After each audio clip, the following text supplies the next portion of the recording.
ప్రతిఘటన టీవీకి స్వాగతం. క్షణక్షణం మీకోసం.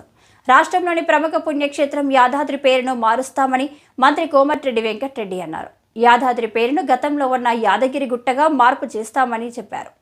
దీనికి సంబంధించి త్వరలోనే జీవో చేస్తామని తెలిపారు. ఇప్పటికే ఇదే విషయమై స్థానిక ఎమ్మెల్యే ప్రభుత్వ వైపు బీర్ల ఐలయ్య ప్రకటన చేశారు. తాజాగా మంత్రి కోమటిరెడ్డి మీడియాతో చిట్చాట్లో యాదాద్రి పేరు మార్పుపై స్పందించారు.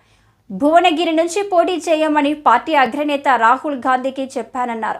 భువనగిరి, నల్లగొండ, ఖమ్మం పార్లమెంటు స్థానాల్లో దక్షిణ భారతదేశంలోనే భారీ మెజారిటీతో కాంగ్రెస్ గెలుస్తుందని ధీమా వ్యక్తం చేశారు.